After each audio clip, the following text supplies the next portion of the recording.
election starts now. Hi there, this is Billy Earl. Welcome to Eastern Shore Politics. We have a politician with us today who is from the Western Shore, but he's running in the entirety of the state of Maryland.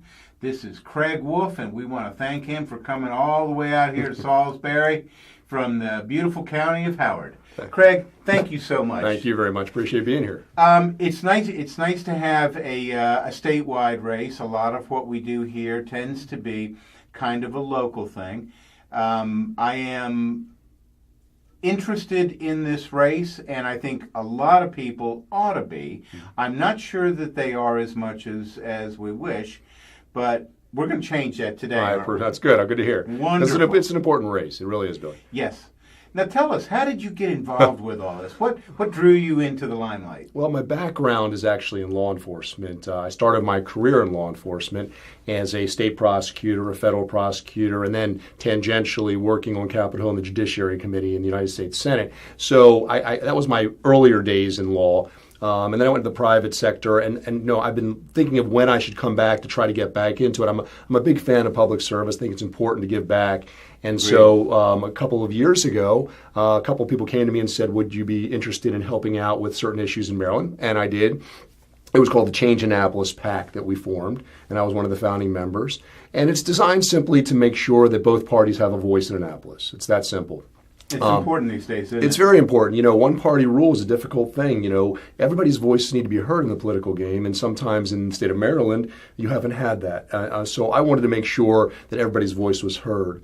And so I got involved in that, and that's proceeding apace. But of course, I had to separate from that when they came to me and said, "Would you like to run for Attorney General?" Now, okay. I had never run for statewide office, needless to say. I can't say that. I actually was going to be a delegate for Senator Rubio when he was running for president, but of course he blew up in New Hampshire, and that was the end of that.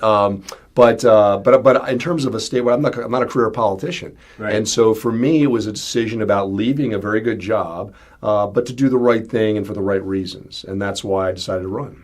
That's nice to hear. A lot of politicians get into politics not realizing really sometimes that it can be duplicitous and it can be a bit smarmy. But when they go in with the right attitude, as you have done, it's nice to see, and we as voters and we as the constituency are pleased and happy to see that. Well, I'll tell you, look, I'm not oblivious to politics. When I was running a trade association, the Wine and Spirits Wholesalers of America, first as general counsel and then as president and CEO, we worked with Congress all the time, and we worked with both sides of the aisle. And the goal was simply to get something done that was important to the industry. And it didn't matter to me what party it was. It was a question of, if they support our issues. So we weren't partisan by any means.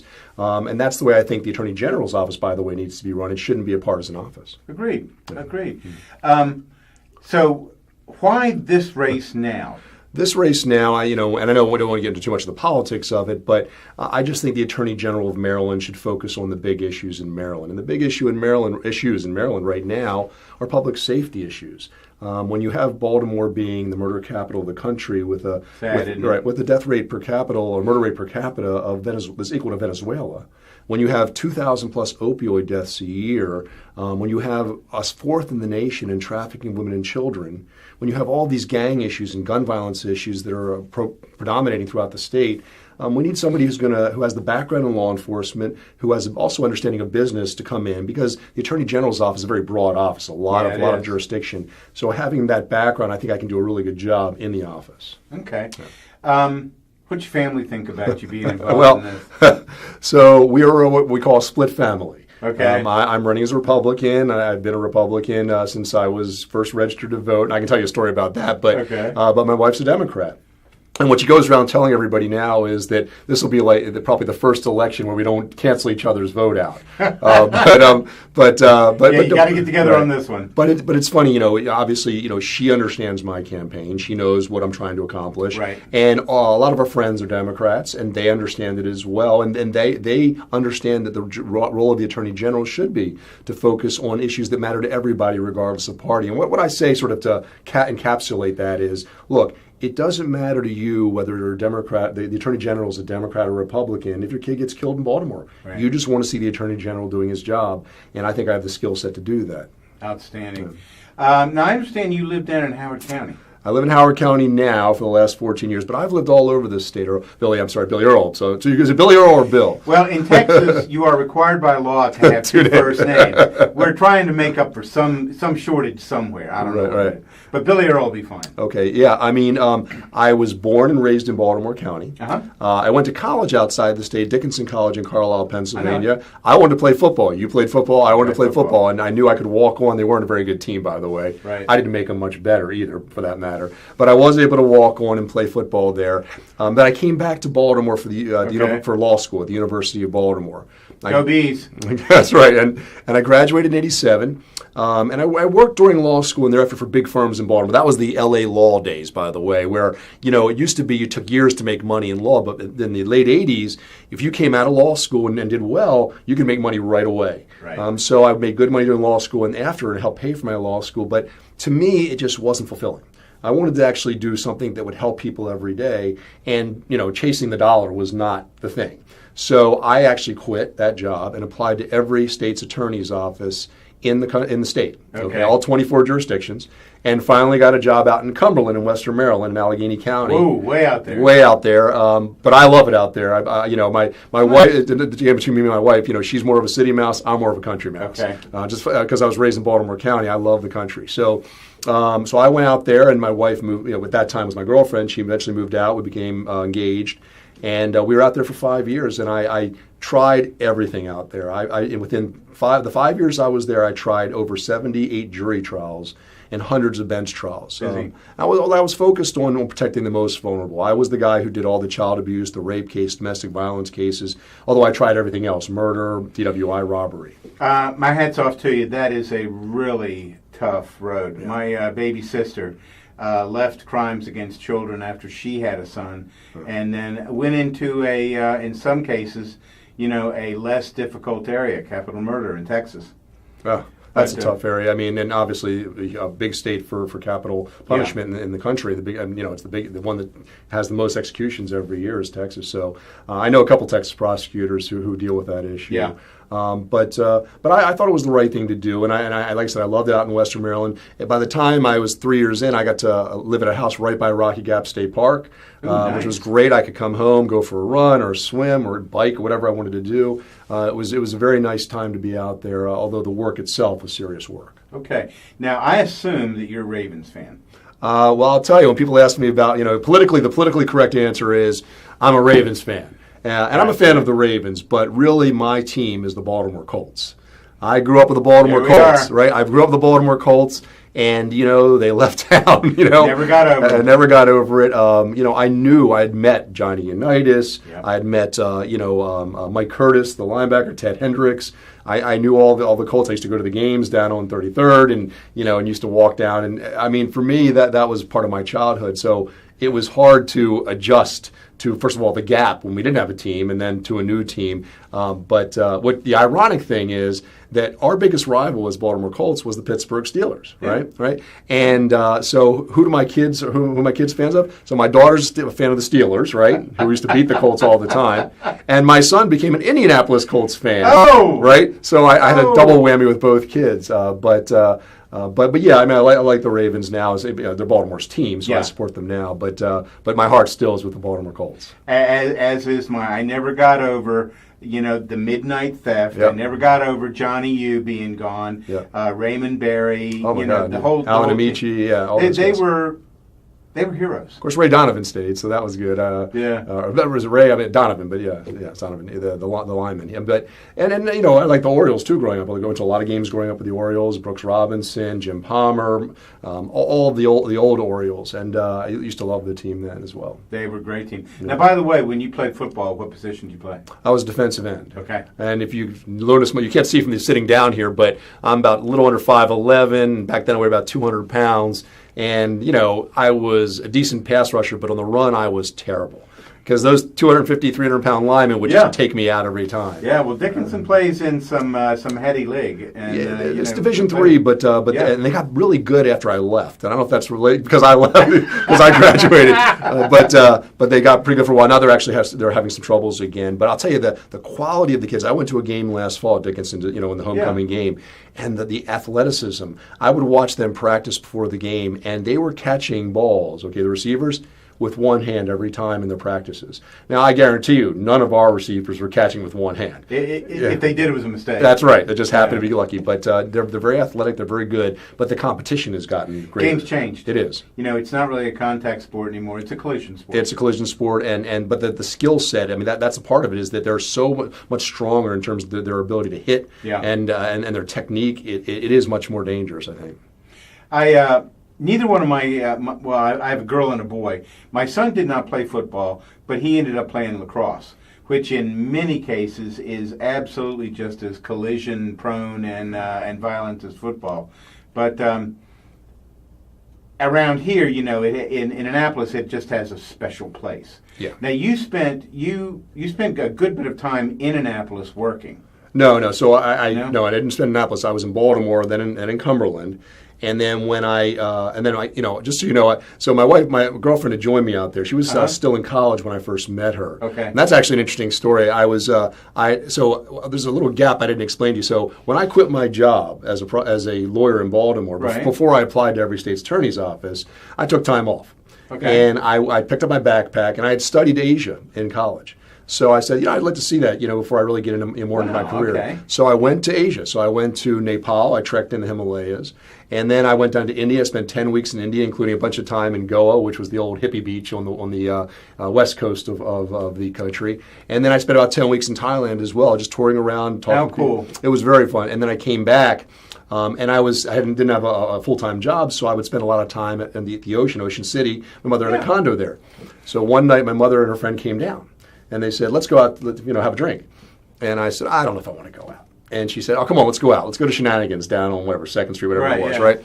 So I said, fine. So we go down there, and it's an Irish bar, Irish band playing, Okay. And my mother, for some reason, knew the band or knew of the band or went up to talk to them, and she wanted the Irish band to do the hurrah. Okay, the Jewish, folk dance, right? The hurrah. And there was a table of girls sitting right to our right. And my mother kept saying, come on, go over and talk to the girls over there while we're waiting for the song. And I was like, no, I'm not talking to anybody. Sure enough, they started playing the hurrah in this Irish bar. And everybody got up to do the hurrah, the big circle dance. And I didn't get up because I'm not dancing in the Irish bar. And then the woman who was later to be my wife had been sitting next to me. She came back and said, well, why weren't you dancing?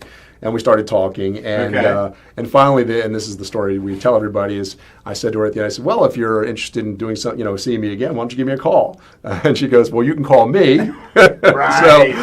And then that's what we did. So she was in her last year of college, and I would commute from Cumberland, Maryland, down to College Park and see her regularly. She was at UMCP. University College Park, correct? And then and then she moved out with me, and then again we moved from there. After I left my job in Frederick to work at the Justice Department, in Cumberland. After I left my job in Cumberland, I went to work for the Justice Department, where I was a federal prosecutor in the child exploitation section, and we moved to Frederick because it was closer. I still want to stay as rural as I could be because I like the country, but it was close enough that we could commute from there. Are you familiar with National Night Out? I am. In fact, I was just in Berwyn Heights for the night out, and I'm actually heading to another one on Tuesday in the Pikesville, Cheswold area in Baltimore County. Yeah, we just had ours the other night, and it was a great affair, as it always is. Chief Duncan from our local PD was there. Mike Lauren, who is a neighbor of mine over here in Holiday Point.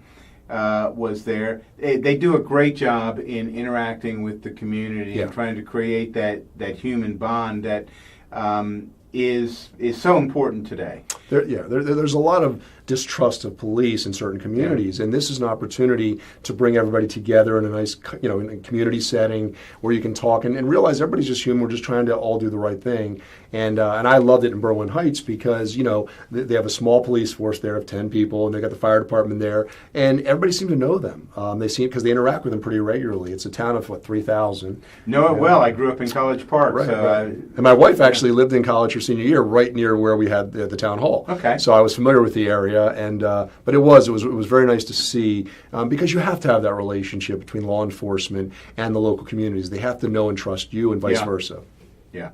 Coming from a law enforcement family, Daddy was with DOJ, my sister's a prosecutor.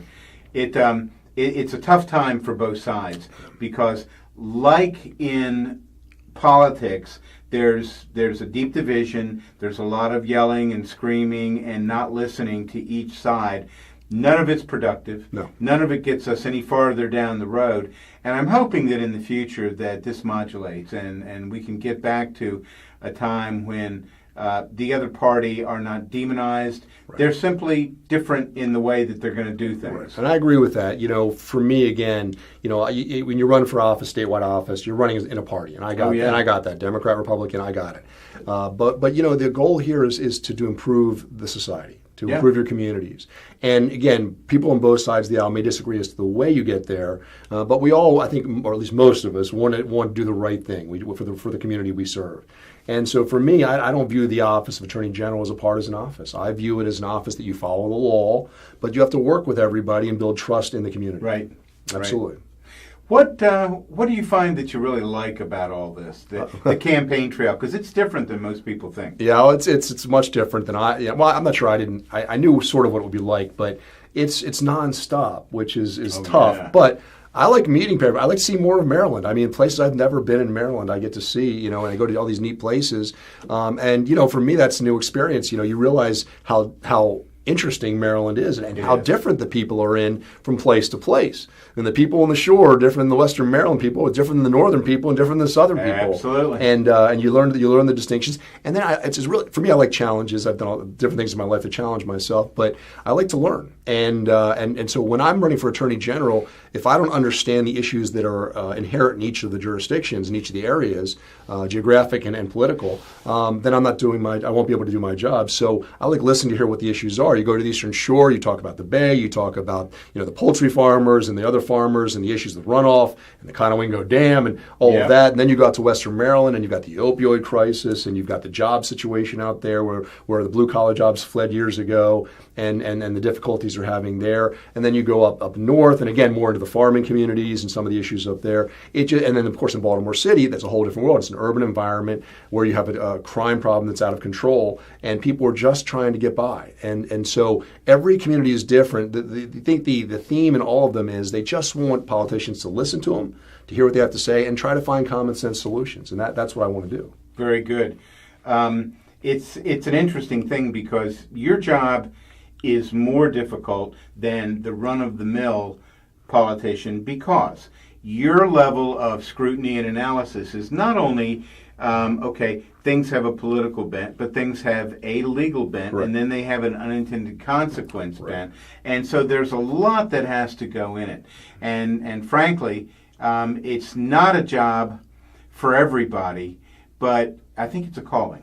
It's a calling. You've got to be. You got to be that way. I mean, again, throughout my life, I've been devoted to public service, and so I was a state prosecutor, as we said, a federal prosecutor, and then I worked on Capitol Hill.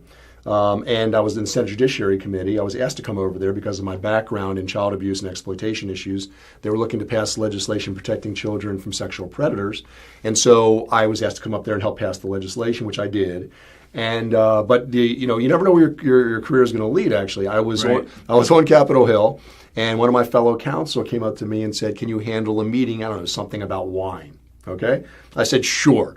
So are they serving? So no, it wasn't that. So I had the meeting, and there was a big pitch battle. This is in the late '90s about direct shipping, interstate direct shipping of wine. Okay, and certain states allowed it for their in-state wineries, but not their out-of-state, and some allowed it in just a few related states. Right. So you had this big thing that we knew it was going to go to the Supreme Court.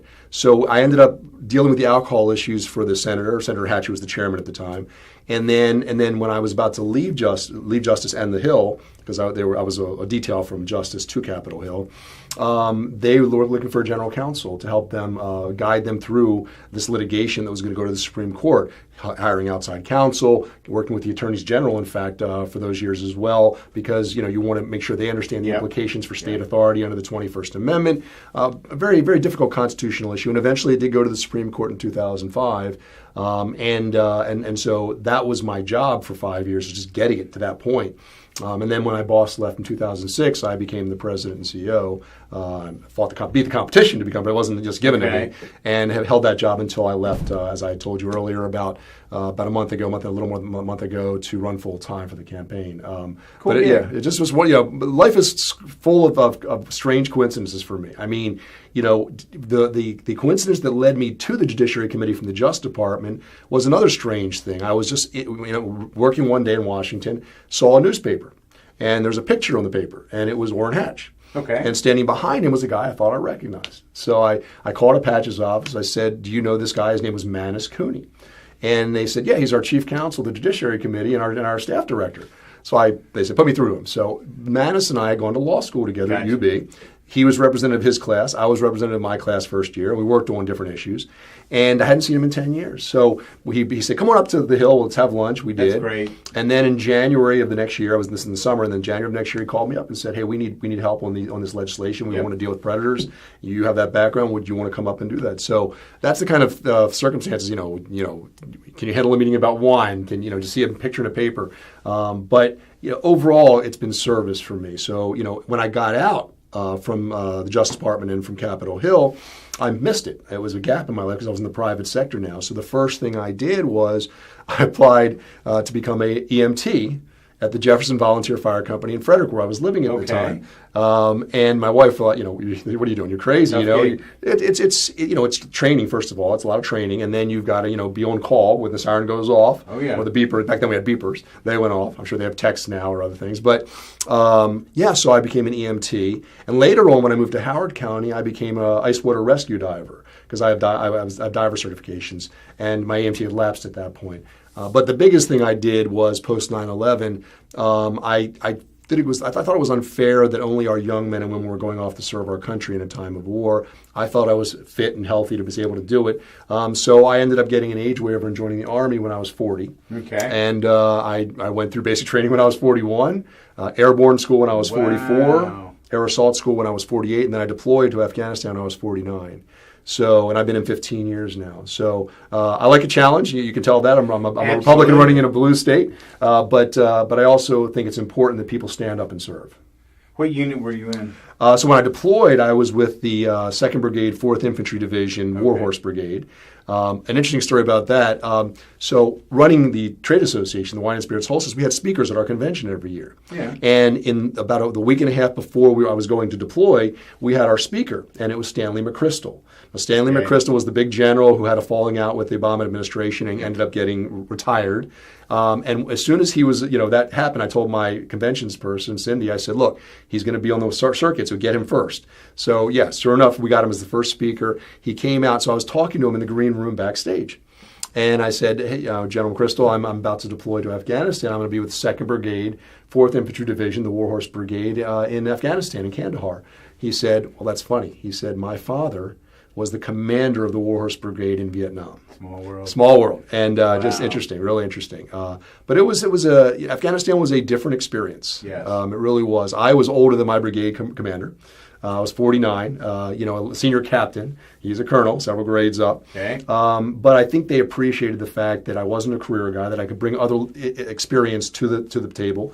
I dealt with detention operations. I dealt with targeting, rules of engagement, law of armed conflict, those types of things. So what I was able to do was help the fight and not just do court martials or boards or administrative actions. Well, thank you for your service. I'm glad to do it. I'm glad I'm still doing it. That's a heroic thing. Yeah. It's not heroic. I don't think it's heroic. I think that it's something that, frankly, all Americans should at some point do in their lives. You learn more about the world. You learn more about yourself when you're put through those tests. And I think, look, everybody in this country, I think, owes a debt of obligation to our country. And how they pay it off is a question. Should they serve in the Army? Right. Should they do some sort of public service in the states? Whatever. But I think it's important that people understand that we're privileged in this country. And, it's important to give back when you can. I think that's the right way to look at it. But not everybody does, and No. I salute you for it. Nope. And I was on the tail end. Obviously, I wasn't drafted, Yeah. but I was one of the first years, I think, for the registration for the selective service. So Right. I was one of the first years they did that, and had no problem with it, obviously. It was fine. But that was about the same time when I turned 18, right, when I had to make some political decisions. So Yes. when I turned 18, I was in high school with my friend, and we were walking to the registration area for our first registering for the vote, right? And he said to me, well, what party are you going to register for? And I said, I don't know. My whole family's Democrat. I'll probably register as a Democrat. Okay. And he said, well, who are you voting for? And I said, Ronald Reagan. He said, well, you ought to think about that. so I said, you're right. Okay. I didn't even put any thought into it. And so I did register as Republican then. But again, in terms of this race, in terms of it's not about partisanship at all. And I hope to be able to work across the aisle with everybody. I don't think that we can't find common ground. I think we can, if you have the will to do it and the energy to do it. I suspect you will. What don't you like about the campaign trail? Look, everybody knows it takes money to run a campaign. And so There's no politics. It's with the nature of the business. If you want to get on TV, other than public access, right? It's something that you have to pay for commercials and things like that. So I love getting out to the fairs, the festivals, the parades, the meet and greet stuff like that's great. Raising money is a little tougher, but you got to do it. And the governor is very good at it, and that's part of the problem for any other candidate, because he takes so much money out of the system that you have to then beat the doors down to get more. But it's important to get your message out, so you've got to do that. I can do it. I've done it for many years. When I was head of the association, we had a large PAC ourselves, so to get our members to contribute, and I raised our PAC from, I think it was like $340,000 the first year I got into $1 million a year. Okay. But being on the other side of it, actually being a candidate, it's a different story. But I find people are very motivated to help the campaign, and I think that people want change. They do. They want change. They want to see the state be a little bit more purple. They want to see the legislature working with the governor. They want an attorney general that works with the governor. They want to see that cooperative effort. So I think that my message is carrying pretty well. Craig, that's good. How can people get in touch with you? How can they find you to volunteer, to donate, to put a sign in their yard? How do they do that? Well, to learn more about me, you can first of all go to my webpage. And that has my background, has events coming up, things like that. That's www.wolf4ag.com, wolf4ag.com. Or you can go to Facebook, and there's events listed there as well, and it has a lot of my issues that I've posted on over the past 6 months. That just search for Wolf for Attorney General, but that's spelled out, Wolf for Attorney General. But frankly, I ask people to contact me directly, and I give them my email address, and that's Craig, C-R-A-I-G, at wolf4ag.com, and email me, tell me what your concerns are. For me, I need to hear what people have to say. I learn more every time I talk to another person about the different issues they're facing, and to do my job, I need to do that. So I'm happy to respond. I'm very responsive on Facebook when people message me. I get back to them. I often interact with people on the posts.